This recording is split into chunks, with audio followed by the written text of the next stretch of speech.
अस्सलाम वालेकुम बच्चे, कैसे हैं सब लोग? होप सो सब ठीक होंगे। आज हम 9th क्लास की physics according to new syllabus 6 chapter start करेंगे, that is the mechanical properties of the matter.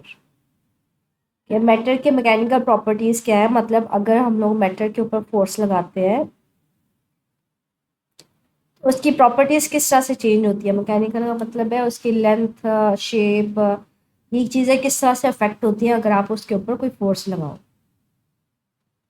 तो इसको पहले इंट्रोडक्शन देखते हैं, फिर कुछ टर्मिनोलॉजीज को देखेंगे। कहते हैं you have learn in lower classes that everything around us in is made up of matter. कहते हैं हमें पता है, हमने छोटी क्लासेस में पढ़ा हुआ है कि हमारे इर्द गिर्द जो हर चीज़ है वो मैटर से बनती है। मैटर हमने चैप्टर के स्टार्टिंग में कहा था, कोई भी ऐसी चीज़ जिसका कोई मैस होता है और वो कोई जगह ऑक्यूपाई करती है तो मैटर उसको कहते हैं। जैसे कोई चेयर है, उसका वजन है, उसको कहीं रखते हैं तो कोई ना कोई जगह घेरती है ना, वो मैटर है।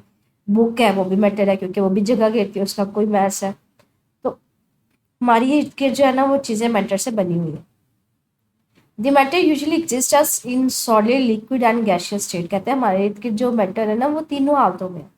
वो सॉलिड में भी है, लिक्विड जैसे पानी है, शरबत है, कोई कोल्ड ड्रिंक्स है।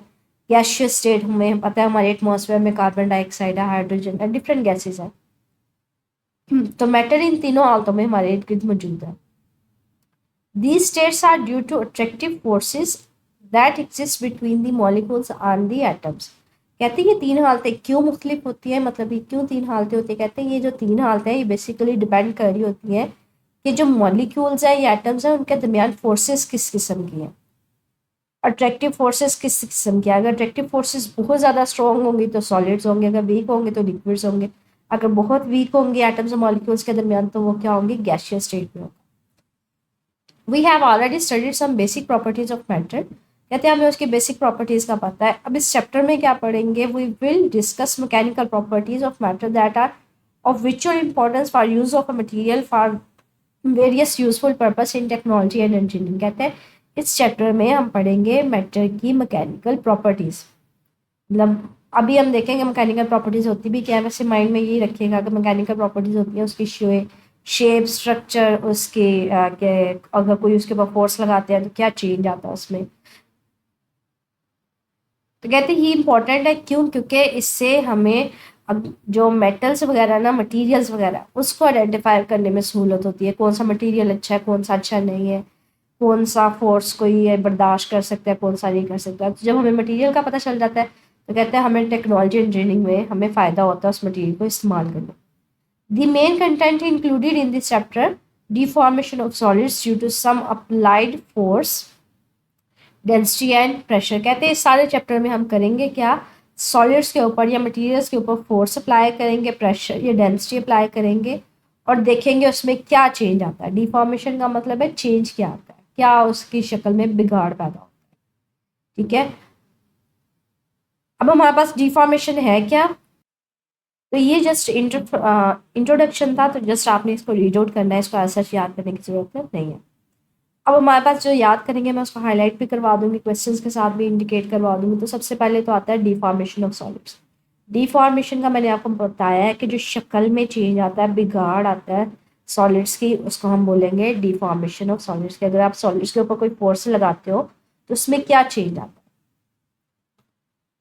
कहते we have observe that an external force applied on an object can change its shape and size. कहते हैं हमें पता है कि जब आप किसी ऑब्जेक्ट के ऊपर कोई फोर्स लगाते हो तो उस ऑब्जेक्ट की शक्ल भी चेंज हो जाती है, शेप शक्ल भी चेंज हो जाती है, उसका साइज भी चेंज हो जाता है। ऐसी फोर्स को आप क्या कहते हो? Deforming force. ठीक है, कि ऐसी फोर्स जिसकी वजह से किसी ऑब्जेक्ट की शक्ल या शेप वगैरह चेंज हो जाए उसको क्या नाम देते हैं? Deforming force. फॉर एग्जाम्पल उसको कहते हैं, हमारे पास एग्जाम्पल इसकी जो ली जाती है, ये आपने डेफिनेशन याद करनी है। For example appropriate force is applied on a spring can increase its length and call extension and call compression, thus reducing its length. For example आप लोगों ने इस तरह का एक स्प्रिंग देखा होगा, बच्चे अक्सर खेल भी रहे होते हैं। अगर आप इस स्प्रिंग को खींचते हो तो ये लंबा हो जाता है, अगर इसको ऊपर से नीचे से कंप्रेस करते हो तो ये छोटा हो जाता है। तो यहाँ पे यही बात करता है कि अगर आप इस तरह का एक स्प्रिंग ले लो आप उसके ऊपर फोर्स लगा के उसको कंप्रेस भी कर सकते हो, छोटा भी कर सकते हो, और उसके ऊपर फोर्स लगा के उसको लंबा भी कर सकते हो। This force is remove then the spring will restore its original shape and size. कहते हैं इसकी, अगर आप ये जो मैंने आपको डायग्राम बताई है, अगर आप इसको कंप्रेस करते हो, छोटा करते हो, लेकिन जैसे ही आप इसके अपनी फिंगर हटा दोगे, फोर्स ख़त्म कर दोगे, तो ये वापस अपनी ओरिजिनल पोजीशन पे वापस चला जाएगा, रिस्टोर कर लेगा। Similarly stretch rubber strips or bands come to its original shape and size removing the applied force. कहते हैं आप लोगों ने इस तरह के रबर बैंड्स या पोनियाँ वगैरह देखी होंगी जो हम लोग यूजुअली बच्चियाँ इस्तेमाल भी करती हैं। आप इनके ऊपर फोर्स लगाओ तो इनको लंबा कर सकते हो ना, खींच सकते हो, तो लेकिन जैसे ही फोर्स खत्म करते हो तो ये वापस अपनी ओरिजिनल शेप में वापस आ जाती है। ठीक है। When a tennis ball is hit by a racket, the shapes of tennis ball and also racket strings are distorted or deformed। कहते हैं जब आप इस तरह की टेनिस बॉल को रैकेट के जरिए अपते हो या हिट करते हो, ये जो स्ट्रिंग्स होती है ना, ये थोड़ी सी डिफॉर्म होती है, मतलब इनकी थोड़ी सी शक्ल चेंज हो जाती है, लेकिन जैसे हिट कर दे तो ये दोनों वापस अपनी ओरिजिनल शेप में आ जाती है। An object is said to be elastic if after removal of the deforming force it restores its original shape and size। तो यहाँ पे डेफिनेशन आ जाती है कि इलास्टिक ऑब्जेक्ट होने का मतलब क्या है, कि अगर कोई ऑब्जेक्ट जो है वो अपनी ओरिजिनल शेप जो है रीगेन कर लेते हैं जब आप उससे फोर्स को रिमूव कर देते हो। ठीक है, ये हमने अभी मैंने आपको एग्जांपल दी थी पोनियों की, कि अगर आप इसके ऊपर फोर्स लगाते हो और ये लंबी हो जाती है, इनका जो साइज है वो बढ़ जाता है, लेंथ बढ़ जाती है, लेकिन जैसे ही फोर्स खत्म करते हो ये ओरिजिनल शेप में वापस आ जाती है। ठीक है, तो कहते हैं ये जो शेप में वापस आना है, इस प्रॉपर्टी को आप नाम क्या देते हो, इलास्टिसिटी। तो ये डेफिनेशन आपने इलास्टिसिटी की इस पैसेज में करनी है।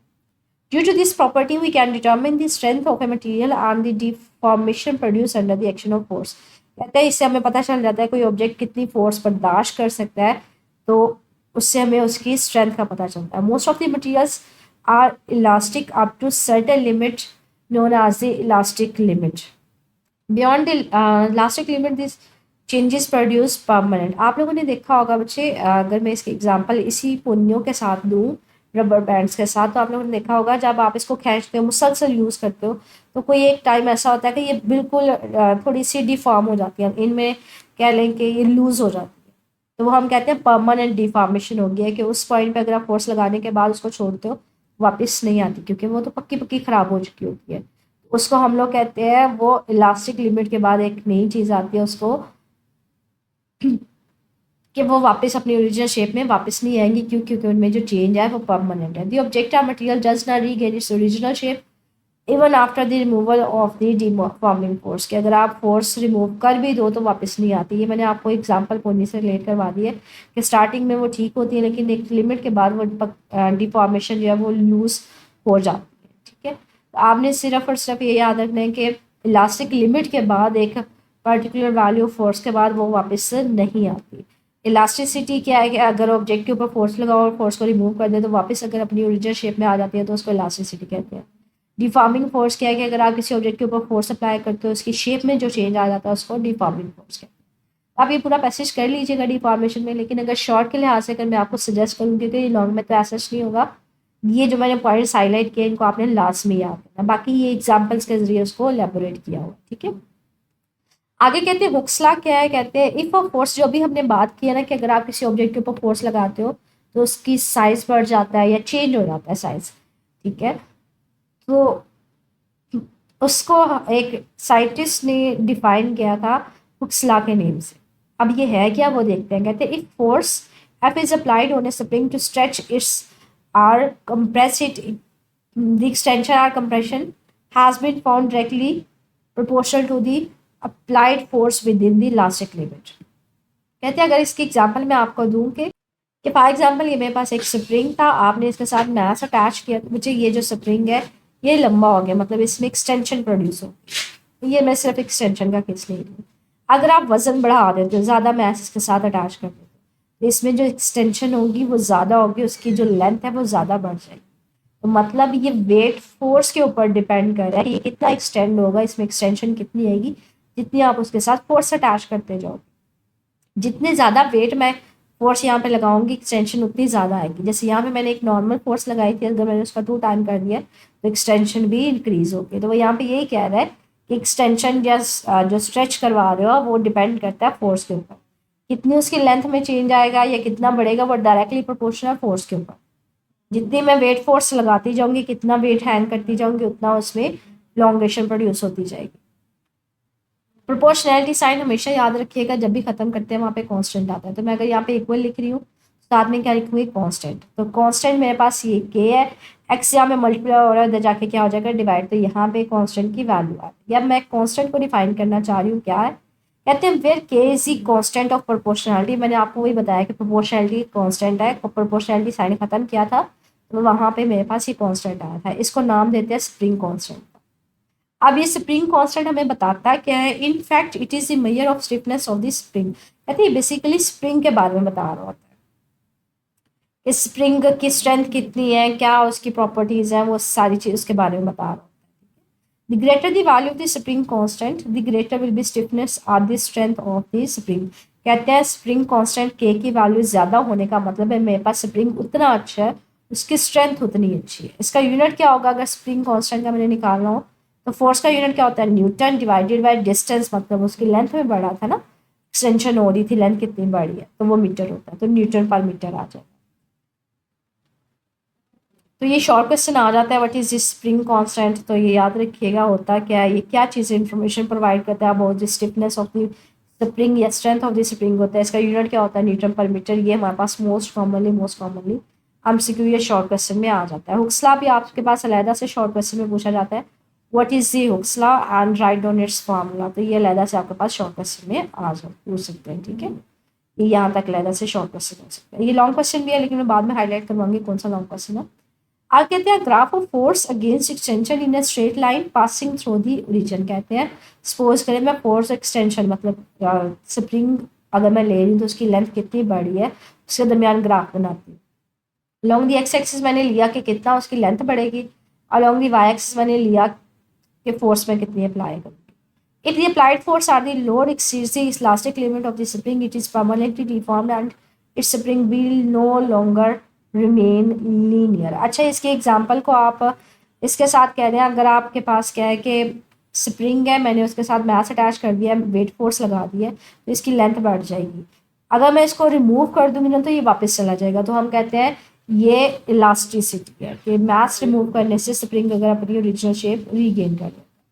अगर मैं वेट और लगा देती हूँ, वेट फोर्स बढ़ा देती हूँ तो इसकी लॉन्गेशन एक्सटेंशन लेंथ फिर बढ़ गई है, लेकिन अगर मैं इसको रिमूव करूँगी तो ये वापस अपनी ओरिजिनल शेप रीगेन कर लेगा। लेकिन सम टाइम पता है क्या होता है, जब आप इस स्प्रिंग के साथ बार बार इसको खींच कर लंबा करते हो या छोटा करते हो तो एक टाइम आता है कि ये स्प्रिंग भी लूज हो जाता है, तो वो अपनी ओरिजिनल शेप रीगेन नहीं करता। तो कहते हैं स्टार्टिंग में क्या होता है कि आपके पास इलास्टिसिटी होती है कि वो वापस आ जाता है, लेकिन एक पॉइंट ऐसा आता है कि वो बिल्कुल ही डिफॉर्म हो जाता है, वो वापस नहीं आता। तो हम कहते हैं ये इलास्टिक लिमिट होती है, इसके बाद अगर फोर्स ज़्यादा लगाओगे तो वो वापस नहीं जाएगा, वो पक्का पक्का डिफॉर्म हो जाएगा, मतलब लूज हो जाएगा। और तो वो लीनियर नहीं होता, वो इस तरह से फिर हमारे पास बेंडिंग सा ग्राफ आता है। ये आगे फर्स्ट हाई क्लासेस में पढ़ोगे कि पर्दा ये ग्राफ किस तरह का होता है। अभी सिर्फ आप यहाँ तक याद रखिएगा कि स्टार्टिंग में फोर्स अप्लाई करते हो, वेट फोर्स उसके साथ हैंग करते हो या उसको लंबा करते हो तो फोर्स खत्म करने पर वापस अपनी ओरिजिनल शेप में आ जाता है। वेट फोर्स बढ़ाते जाते हो, फोर्स ज़्यादा बढ़ाते हो, फिर उसको रिलीज करोगे तो वापस आ जाएगा। लेकिन एक पॉइंट ऐसा आता है कि एक फोर्स की वैल्यू ऐसी आती है कि उससे ज़्यादा अगर फोर्स लगाओगे तो वो डिफॉर्म हो जाएगा, वो वापस नहीं आएगा। द ग्रेडियंट और slope of force extension graph is the major of the spring constant. कहते हैं इस ग्राफ की अगर आप ग्रेडियंट या स्लोप, हमने इस चैप्टर के सेकंड चैप्टर में पढ़ा हुआ कि ग्रेडियंट या स्लोप होता क्या है किसी भी ग्राफ का, कहते हैं वो अगर आप निकालो तो वो आपको किस चीज़ की वैल्यू देगा, वो आपको स्प्रिंग कांस्टेंट की वैल्यू देगा। तो ये एमसीक्यू बन सकता है हमारे पास इंडिविजुअली, दैट के स्प्रिंग फोर्स एक्सटेंशन ग्राफ का जो आपको पास ग्रेडियंट है या स्लोप है वो आपको क्या देता है, spring constant. Hooke's law also holds when this force is applied to a straight line wire or a rubber band within an elastic limit। कहते हैं ये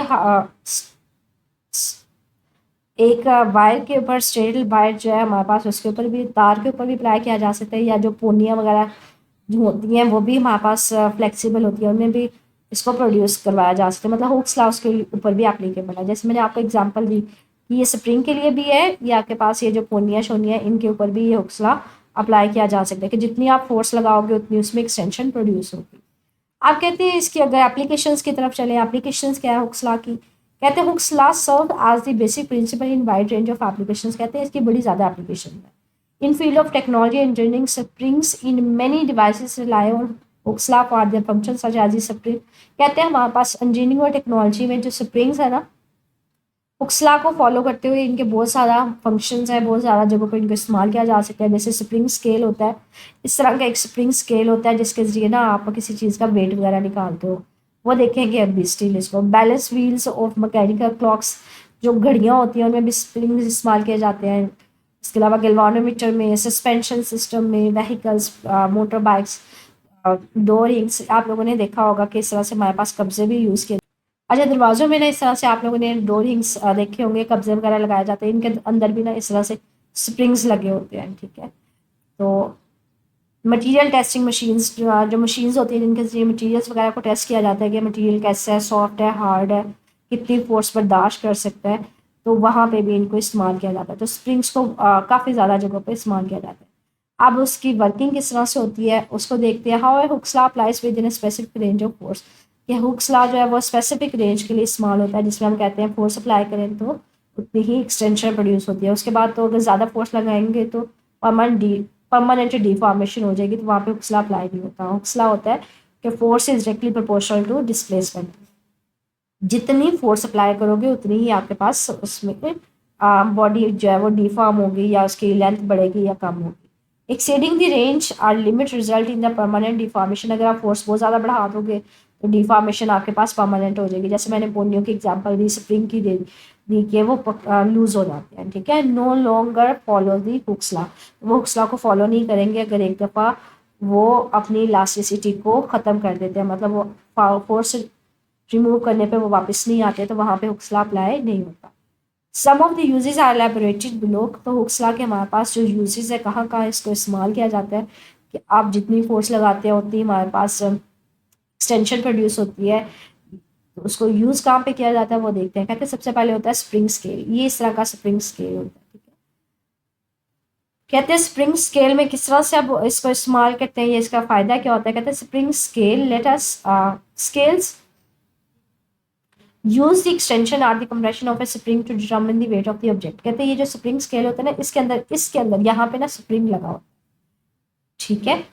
तो कहते हैं ये जो स्प्रिंग होता है या तो ये कंप्रेस हो रहा होता है या फिर ये एक्सटेंशन प्रोड्यूस हो रही होती है, ठीक है। या तो इसकी लेंथ बढ़ी होती है, कम हो रही होती है, जिसकी वजह से आप किसी चीज़ों का वेट मालूम करते हैं, ठीक है। In a common spring balance extension और motion produces is a measure of the weight. कहते हैं इस तरह के स्प्रिंग बैलेंस में ये जो स्प्रिंग इसके अंदर लगा होता है, अगर वो कंप्रेस होता है जितना या फिर जितना लोंगेट मतलब उसकी लेंथ बढ़ती है, वहाँ से हमें पता चलता है आप मास कितना अटैच कर रहे हो। जैसे मैंने यहाँ पे एग्जांपल आपको इसकी दिखाई थी स्टार्टिंग में, कि आप जितना इसके साथ अगर इलोंगेशन के केस में देखें, जितना आपके इसके साथ वेट लगाते जाते हो तो उतनी उसकी लेंथ बढ़ती जाती है, इलोंगेशन बढ़ती है, वेट ज़्यादा लगाया, ठीक है। आप इसको इलोंगेशन के केस में भी ले सकते हैं, इसको कंप्रेशन के केस में भी ले सकते हैं। इन्हें कंप्रेशन स्प्रिंग बैलेंस, ये हमारे पास कंप्रेशन वाला इन्होंने शो किया हुआ है कि यहाँ पे आपके पास एक स्प्रिंग लगा होता है, लेकिन जैसे ही आप क्या करते हो यहाँ पे कोई वेट हैंग कर देते हो। जब वेट हैंग करोगे तो ये जो स्प्रिंग है ना, ये वाली जो वैल्यू है ये कंप्रेस हो जाएगी, क्योंकि ये नीचे की तरफ आ जाएगा ना, तो स्प्रिंग जो पहले नॉर्मल था वो अब यहाँ पे कंप्रेस हो जाता है, ठीक है। तो जितना वो पहले की निस्बत कंप्रेस हुआ होता है उसका मतलब होता है इस ऑब्जेक्ट का उतना वेट है, ठीक है। This spring is compressed by a load and the compression produces measured by the means of the pointer moving the scale. मैंने आपको यही कहा था, यहाँ पे एक पॉइंटर लगा होता है, ठीक है। लेकिन जैसे ही आप इसके साथ कोई मैस हैंग करते हो तो ये स्प्रिंग कंप्रेस हो जाता है, पॉइंटर यहाँ पे, और पॉइंटर जहाँ जितना नीचे पहले की निस्बत आया होता है इसका मतलब है इतनी उसकी वैल्यू होती है उस ऑब्जेक्ट के मैस की, ठीक है। Weighing machine usually this type of balance. कहते हैं ये जो इस तरह की मशीनें भी आपने लैब्स वगैरह में देखी होंगी, ये भी इसी चीज़ को इसी कह लिए प्रिंसिपल को इस्तेमाल कर रही होती है। Balance wheels of A mechanical clocks. कहते हैं जो मैकेनिकल क्लॉक्स होती है उसमें जो व्हील्स होते हैं इसमें ना, जो घड़ियाँ आपके पास होती हैं तो जो आप लोग घरों में इस्तेमाल करते हैं उनके हमारे पास बैलेंस व्हील्स में भी स्प्रिंग्स इस्तेमाल किए जाते हैं, जिसमें पता है क्या होता है, इस तरह के व्हील्स होते हैं, ये बेसिकली रिस्पॉन्सिबल होते हैं, जो 3 सुइयाँ होती हैं हमारे पास उनको कंट्रोल कर देते हैं। इसके अंदर ना ये वाला स्प्रिंग लगा होता है, जब ये व्हील्स रोटेट करते हैं, मतलब घड़ी पूरा एक चक्कर करती है, तो ये वापस उसको नीडल को लेके आते हैं, उसी पूरे चक्कर में उसको रिवॉल्व करवा रहे होते हैं। तो ये जो नीडल्स आगे पीछे बार बार मूव कर रही होती है, पूरे चक्कर में कंप्लीट कर रही होती है, तो ये व्हील इन स्प्रिंग्स की वजह से होता है। The balance wheels in the mechanical clocks use to control the back and forth motion that regulate the speed of hands of the clock. कहते हैं ये जो हमारे पास व्हील्स मूव कर रहे होते हैं, कंप्रेस हो रहे होते हैं या मूवमेंट हो रही होती है, ये बेसिकली कंट्रोल कर रहे होते हैं जो नीडल्स होती है ना क्लॉक की, उसकी मूवमेंट को।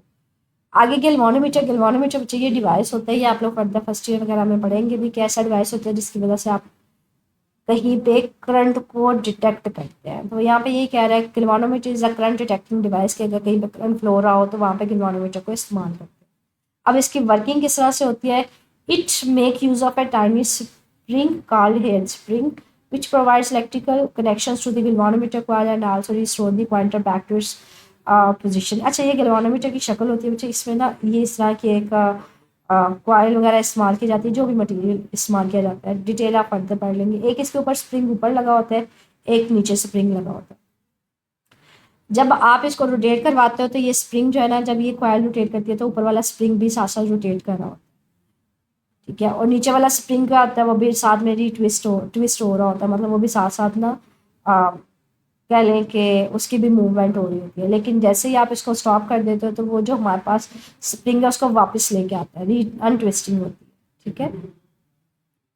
तो ये बेसिकली इसको स्प्रिंग्स ये ऊपर या नीचे लगे होते हैं ना, इस कॉइल की मूवमेंट को कंट्रोल कर रहे होते हैं, ठीक है। The deflection of the pointer is proportional to the current flowing through the it within the range। तो यहाँ पे हमारे पास पॉइंटर लगा होता है ये वाला, और इसके आगे साथ यहाँ पे ना स्केल लगा होता है, जिससे हमें पता चल रहा होता है जितना ये स्प्रिंग रोटेट करेगा और वापस आएगा उसको रीस्टोर करेगा अपनी ओरिजिनल पोजीशन को, तो यहाँ पे पॉइंटर आगे पीछे मूव कर रहा होता है, जहाँ से हमें पता चल जाता है कि इसमें से करंट कितनी फ्लो कर रही है। तो सिंपल वर्ड्स आप याद रखिएगा कि गैल्वानोमीटर में भी 2 स्प्रिंग्स इस्तेमाल होते हैं, एक ऊपर होता है और एक नीचे होता है, जो बेसिकली हमें जिसकी वजह से ये कॉइल रोटेट करती है और पॉइंटर मूव करता है, हमें पता चलता है इसमें से करंट फ्लो करता है। अब इस सारे आपने तीनों एप्लीकेशन याद करनी है, इसमें कोई डिडक्शन वगैरह नहीं करनी, कोई पैराग्राफ कट नहीं करना। तो अब अगर हम देखें कि इसको एक्सरसाइज में कैसे पूछा जाता है। अच्छा, ये हमारे पास एक्सरसाइज है, इसको देखते हैं। हमारे पास क्वेश्चन अगर उससे रिलेटेड मिलते जुलते जो सिंपल क्वेश्चन है उसको देखते हैं, ठीक है। Straight arm, what do you mean by the elasticity of the solid. ये मैंने आपको बता दिया कि अगर आप किसी ऑब्जेक्ट के ऊपर फोर्स अप्लाई करते हैं तो उसको रिमूवल के ऊपर वापस आ जाता है, उसको इलास्टिसिटी बोलते हैं। ये मैंने आपको उसको हाईलाइट कर दिया हुआ है पर्टिकुलर पैराग्राफ, ठीक है। व्हाट इज हुक्स लॉ, ये भी मैंने आपको डिफाइन कर दिया हुआ है, ठीक है। जब आप फोर्स अप्लाई करें और उसमें एक्सटेंशन बढ़ी हो, मतलब force is directly proportional to extension. Does an object remain elastic beyond elastic limit, give reason. क्या आप उसके रिमूवल के बाद उसको, ये उसी पैसेज में आ जाएगा, फोर्स रिमूव करते हैं तो वापस वो अपनी शेप में वापस आ जाता है, ठीक है। अगर एक पर्टिकुलर वैल्यू से उसको ज़्यादा फोर्स दे देंगे वो तो वो डीफॉर्म हो जाएगा। ये जो मैंने पैसेज आपको हाईलाइट करवाया है ये वही होगा, ठीक है। आगे हमारे पास क्वेश्चन अगर देखें, इसको लॉन्ग क्वेश्चन के तौर पर किस तरह से पूछा जा सकता है। तो ये हमारे पास लॉन्ग क्वेश्चन है, फर्स्ट वाला, what is Hooke's law, give 3 applications of this law. तो ये आपने हुक्स लॉ का कंप्लीट टॉपिक करना है, उसकी 3 एप्लीकेशंस करनी है। स्टिल कुछ मिसिंग हो, कोई पॉइंट पूछना हो तो मेरे से पूछ लीजिएगा। ओके,